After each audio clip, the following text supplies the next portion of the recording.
പ്രവാചകൻ സ്വല്ലല്ലാഹു അലൈഹി വസല്ലമ പ്രബോധനം ആരംഭിക്കുന്നതിന് മുമ്പ് അറബികൾ പെൺകുട്ടികളെക്കാൾ ആൺകുട്ടികളെയാണ് സ്നേഹിച്ചിരുന്നത്. ദുഷ്ടത മൂത്ത ചില പിതാക്കന്മാർ പെൺകുഞ്ഞുങ്ങളെ ജീവനോടെ കുഴിച്ചു മൂടാനും മടിച്ചിരുന്നില്ല.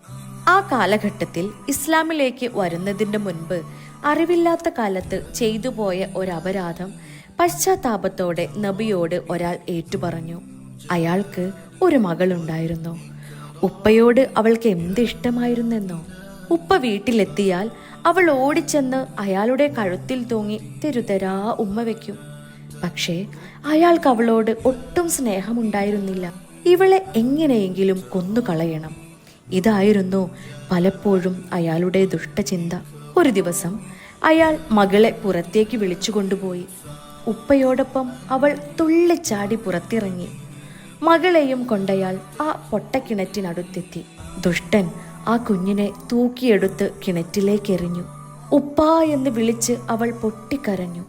സ്നേഹനിധിയായ ആ മകൾ അപ്പോഴും പിതാവിനെ വിളിച്ചു തന്നെയാണ് കരഞ്ഞുകൊണ്ടിരുന്നത്. കളങ്കമറിയാത്ത ആ കുഞ്ഞിന്റെ ദയനീയമായ കരച്ചിൽ അയാളുടെ കരളിലേക്കിറങ്ങിയില്ല.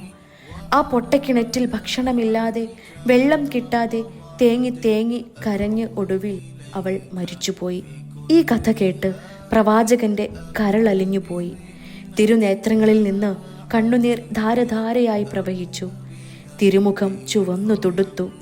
താടി രോമങ്ങളെല്ലാം കണ്ണീരിൽ കുതിർന്നു.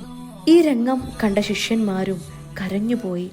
പ്രവാചകൻ ഇങ്ങനെ കരയുന്നത് മുമ്പാരും കണ്ടിട്ടില്ല. കത്തിത്തുടങ്ങും മുമ്പേ തിരിയണഞ്ഞു പോയ നിർഭാഗ്യവതികളുടെ കാര്യമോർത്താൽ ഹൃദയാലുവായ ആ പ്രവാചകൻ കരയാതിരിക്കുന്നതെങ്ങനെ? മുഹമ്മദ് നബി സ്ത്രീകളെ ബഹുമാനിക്കുകയും അവർക്ക് മാന്യമായ സ്ഥാനം നൽകുകയും ചെയ്തു. സ്ത്രീകൾക്ക് വിദ്യാഭ്യാസം നേടാനും സാമ്പത്തിക കാര്യങ്ങളിൽ ഇടപെടാനും അഭിപ്രായങ്ങൾ പറയാനും അവകാശമുണ്ടെന്ന് അദ്ദേഹം പഠിപ്പിച്ചു.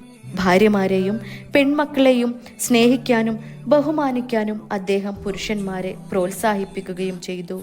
സ്ത്രീകൾക്ക് അവരുടെ അവകാശങ്ങൾ സംരക്ഷിക്കാനും അന്തസ്സോടെ ജീവിക്കാനും കഴിയുന്ന ഒരു സമൂഹം കെട്ടിപ്പടുത്ത മഹാനായിരുന്നു ഹബീബ് സ്വല്ലല്ലാഹു അലൈഹി വസല്ലം.